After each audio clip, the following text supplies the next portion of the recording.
नमस्कार मित्रों। आज हम बात करेंगे ब्रह्म मुहूर्त और 21 दिवसीय ध्यान विधि के बारे में। यह एक ऐसी ध्यान विधि है जिसका यदि आप मात्र 21 दिनों तक लगातार अभ्यास करते हैं तो आपकी कोई भी मनोवांछित मनोकामना, इच्छा या प्रार्थना पूरी हो जाती है।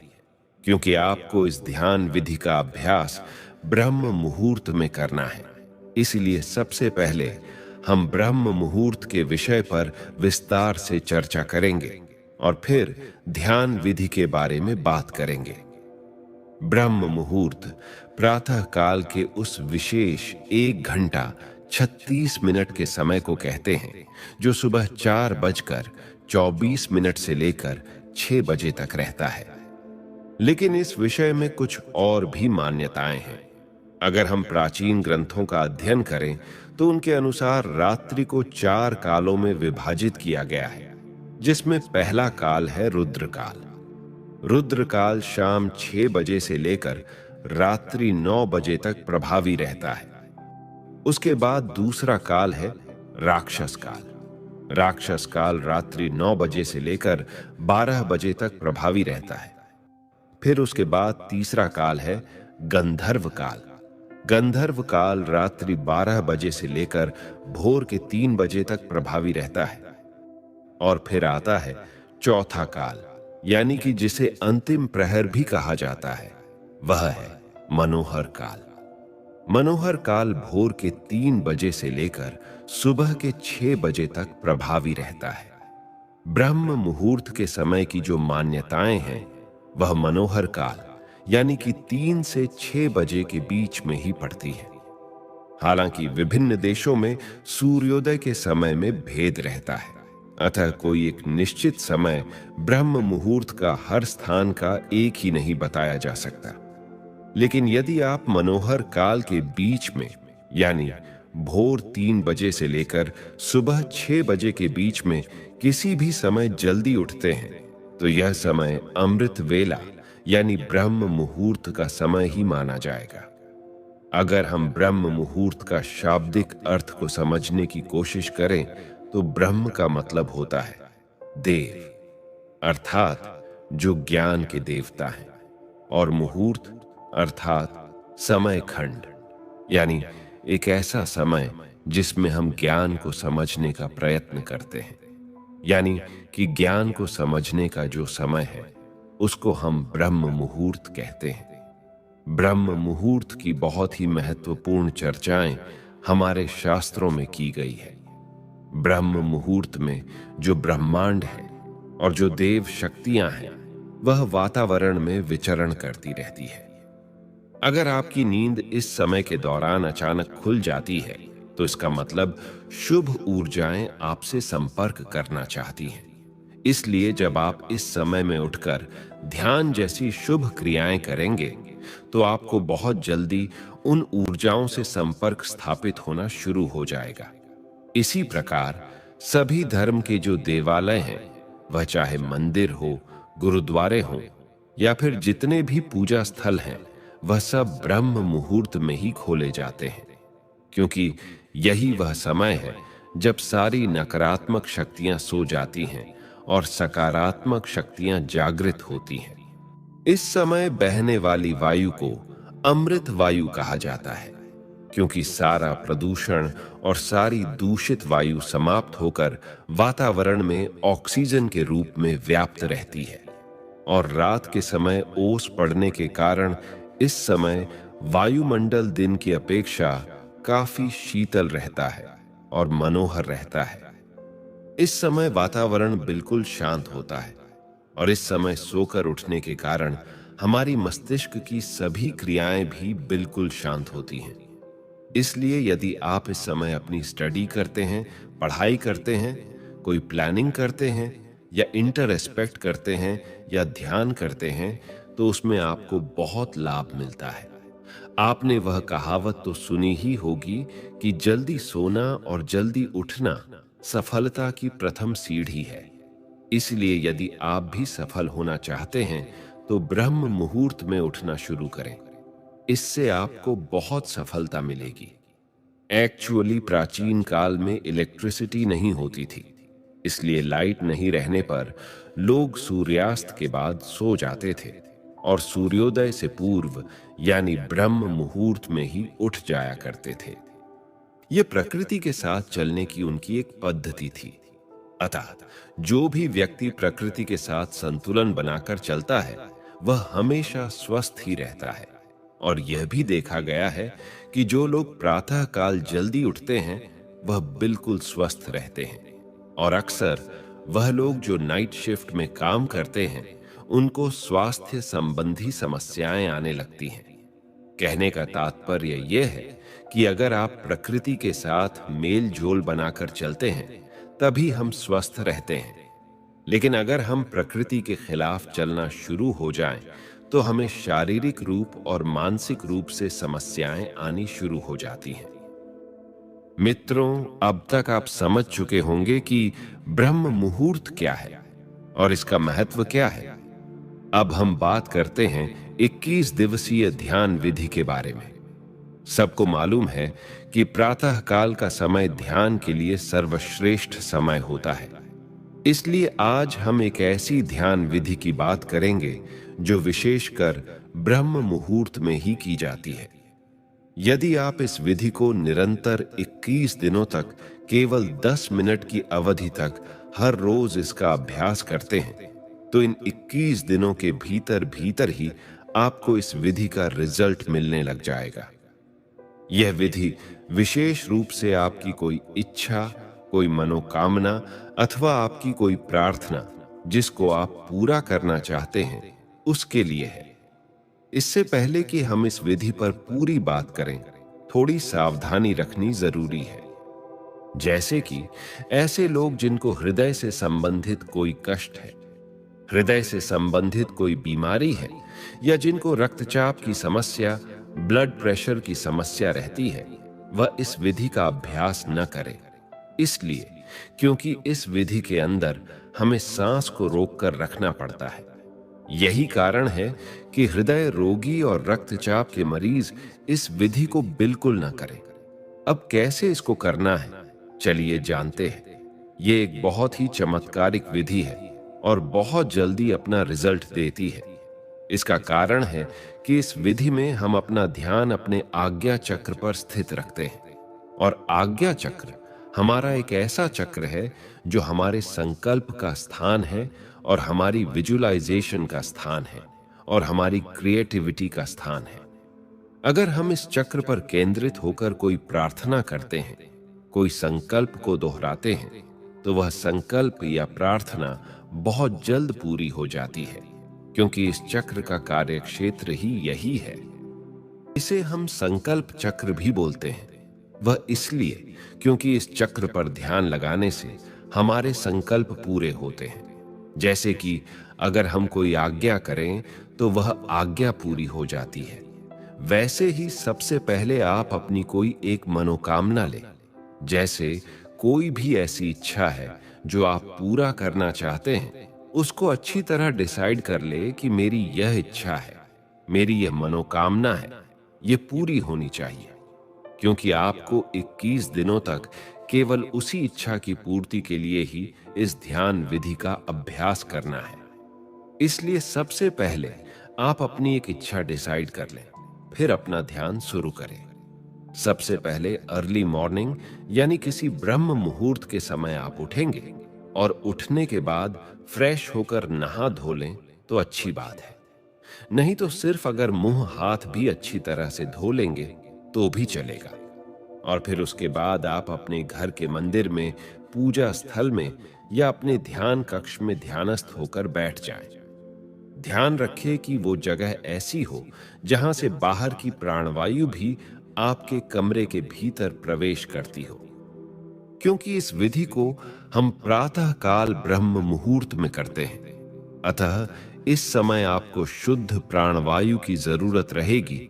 तो ऐसे स्थल पर बैठना है जहां पर खुली हवा आपको अपने रूम में आती रहे।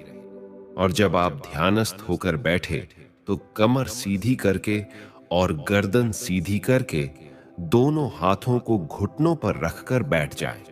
इसके बाद मुट्ठी बंद कर लें और पहले 2-3 मिनट अपने मन को शांत करें और शरीर को स्थिर करें। जब आपका मन शांत हो जाए, शरीर स्थिर हो जाए तथा श्वास सामान्य हो जाए, फिर आपको अपना ध्यान अपनी आज्ञा चक्र पर लेकर जाना है। आज्ञा चक्र यानी कि दोनों भौहों के बीच में जहां पर हम तिलक लगाते हैं या स्त्रियां बिंदी लगाती हैं, उस स्थान पर आप अपने अवधारणा को, अपनी अटेंशन को लेकर आएंगे और वहीं पर पूरा समय आप अपना ध्यान बनाकर रखेंगे। अब आपको इसी जगह पर लगातार अपने मानसिक नेत्रों से इस स्थान को महसूस करते रहना है। जब आप अपने मानसिक नेत्रों से इस स्थान को महसूस करते रहेंगे तो अपना ध्यान यहां पर बनाए रखेंगे। फिर आप एक लंबी गहरी सांस भरेंगे और लंबी गहरी सांस भरकर उसको अंदर ही रोक कर रखेंगे। जब आप अपनी सांस को अंदर भरकर रोक लेंगे और उस दौरान आपका ध्यान भी आज्ञा चक्र पर टिका रहेगा, उस समय आप अपने इष्ट देवी देवता या गुरु का चित्र अपने आज्ञा चक्र पर देखेंगे और अपने इष्ट देवी देवता या गुरु का चित्र अपने आज्ञा चक्र पर देखते हुए और सांस को अंदर रोक कर रखते हुए आप प्रार्थना या संकल्प करेंगे या अपनी इच्छा को दोहराएंगे।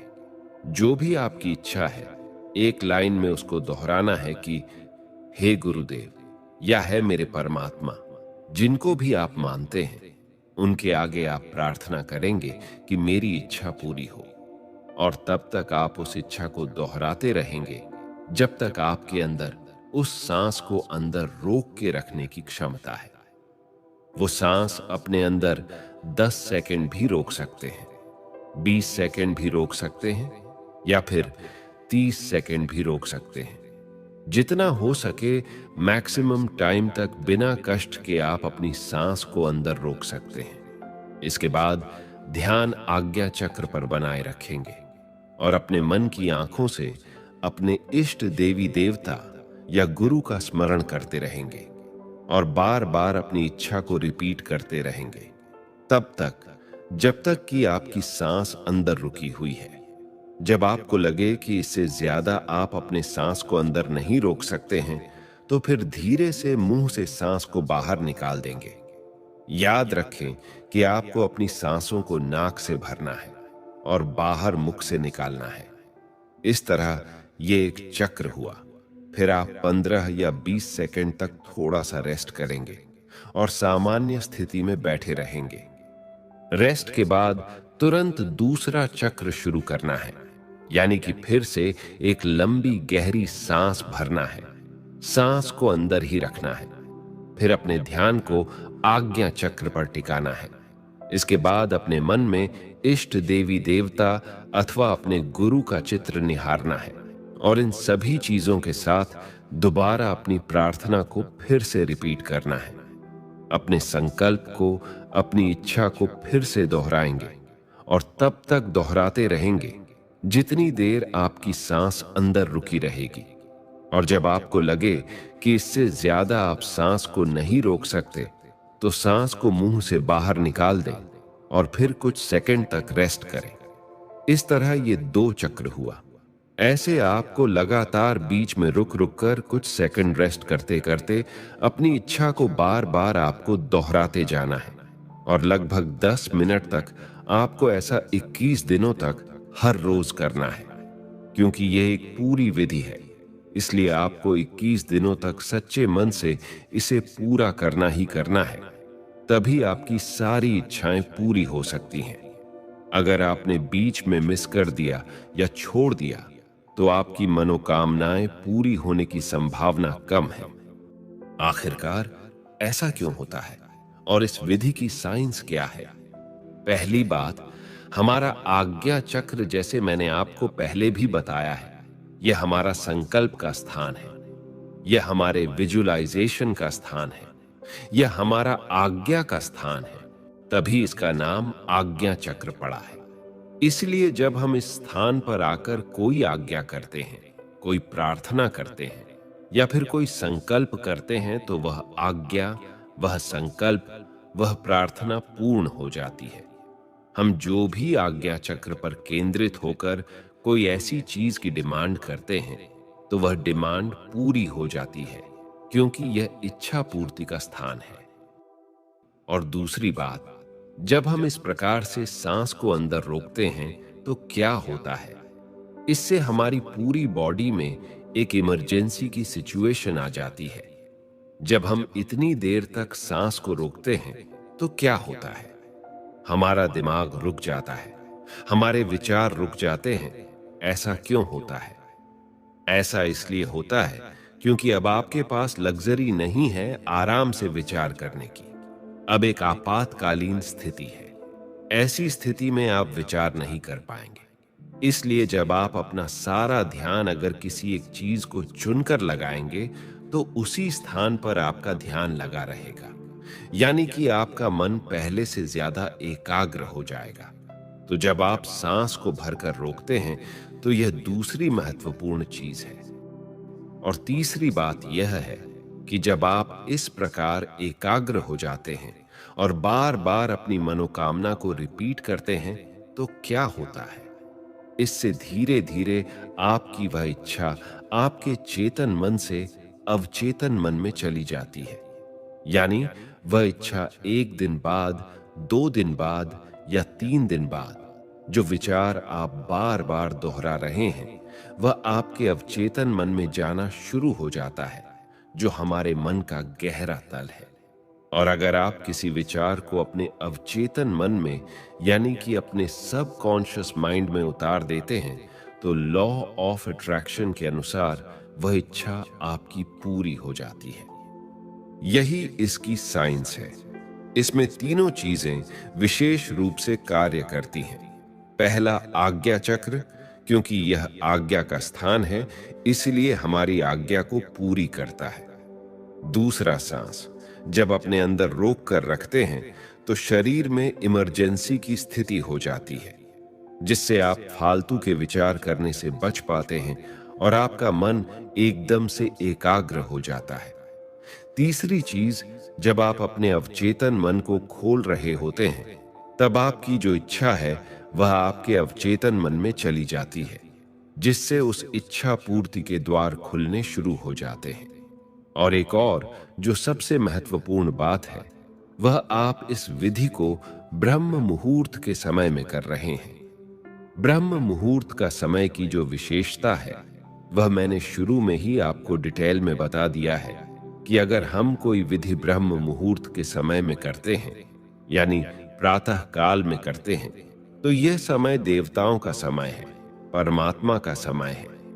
अतः इस समय में आप अपने शुद्ध मन से कोई भी प्रार्थना करते हैं, तो वह प्रार्थना आपकी जरूर सुनी जाती है। तो अब आप पूरी तरह समझ चुके होंगे।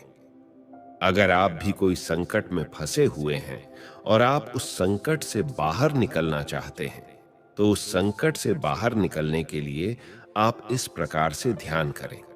या आपकी कोई बहुत जरूरी, कोई आवश्यक इच्छा है या मनोकामना है या कोई जरूरत है जिसे आप जीवन में पूरा करना चाहते हैं, तो उस इच्छा या जरूरत को आप इस विधि से अपने जीवन में पूरा कर सकते हैं। एक बात और, ऐसी कोई भी इच्छा पूर्ति के लिए इस विधि का प्रयोग न करें जिससे दूसरे का नुकसान हो, अन्यथा इसके दुष्परिणाम के जिम्मेदार आप खुद होंगे। आप इस विधि का अभ्यास सच्चे मन से करें, क्योंकि यह विधि हमारी आजमाई हुई विधि है। खुद मैंने अपने जीवन में इसको कई बार आजमाया है और हमेशा इसमें सफलता हासिल किया है। इसलिए आप भी सफल होंगे। इसका अभ्यास निरंतर करें, आपको बहुत लाभ होगा। आपको आज की हमारी प्रस्तुति कैसी लगी कमेंट्स में जरूर बताइएगा। और अगर आप हमारे चैनल पर नए हैं तो हमारा सात्विक चैनल को सब्सक्राइब जरूर कीजिएगा। धन्यवाद।